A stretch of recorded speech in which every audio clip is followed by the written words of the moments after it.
कर्मों का फल कैसे मिलता है? कर्मों का हिसाब कभी न कभी होता ही आपकी जवानी में, आपके बुढ़ापे में। एक टाइम के बाद अपने कर्मों का हिसाब देना पड़ता है। इस हिसाब के द्वार में आपको आपके द्वारा किया गया अच्छे और बुरे काम दोनों याद आएंगे, और हर बुरे काम पर आपका एक अच्छा काम कम हो जाएगा। जब आपके बुरे कर्म आपके अच्छे कर्मों पर भारी हो जाएंगे तो आपको उसका हर्जाना भुगतना पड़ता है। यह हर्जाना आपको आपकी जिंदगी में किसी भी दौर में सामना करना पड़ सकता है। इसको एक कहानी के माध्यम से सुनते हैं। एक गांव में कुछ लोग रहा करते थे।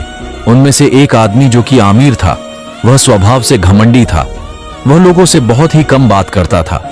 उसके बोलने पर लोगों को उसकी अमीरी का घमंड होने का एहसास होता था। वह जानवरों से नफरत करता था। उसको लगता था कि जानवर गंदे होते हैं, उनसे दूर रहना चाहिए। एक दिन वह अपने घर जा रहा होता है, तभी उसके रास्ते में एक कुत्ता दिखता है। वह कुत्ता उस अमीर आदमी को भूख की नजर से देख रहा होता है। वह भूखा था, लेकिन वह घमंडी अमीर आदमी उसको मारकर भागा देता है। यह सब एक आदमी देख लेता है। उसको समझ आ जाता है कि कुत्ता भूखा है। वह आदमी एक गरीब घर से था, लेकिन उसको जानवरों से सहानुभूति थी। वह उस कुत्ते को बुलाता है। कुत्ता उसके पास आ जाता है और फिर वह उसको अपने हिस्से में से एक रोटी देता है। तभी से कुत्ता उसके घर में बाहर रहने लगता है। उस अमीर आदमी का घर भी उस गरीब आदमी के घर के बगल में ही था। एक दिन कुछ चोर उस अमीर आदमी के घर में घुस जाते हैं। वह उसके घर में से बहुत सारा पैसा, सोना चुराकर भाग रहे होते हैं। तभी वह कुत्ता उन चोरों को देख लेता है, लेकिन वह भौंकता नहीं है, क्योंकि उसको पता था यह उसी आदमी का घर है जिसने उसको मारकर भगाया था। दूसरे दिन उस अमीर आदमी को पता चला कि वह एक दिन में गरीब बन गया। वह बहुत ही दुखी हुआ। दूसरे दिन वह चोर दोबारा आया। इस बार वह उस गरीब आदमी के घर में चोरी करने के लिए आए। गरीब आदमी ने अपनी मेहनत की कमाई से कुछ रुपया इकट्ठा किए थे, जो उसने घर में ही रखे थे।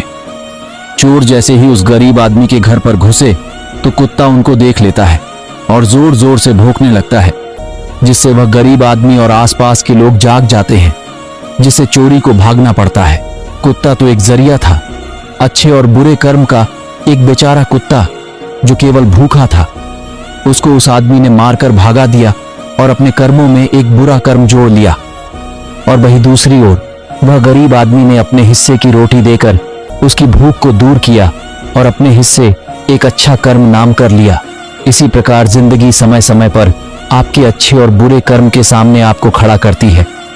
वह आपको चुनना है कि आपको बुरा कर्म चुनना है या फिर अच्छा। आपके चुने हुए काम आपको भविष्य में लाभ या हानि देंगे।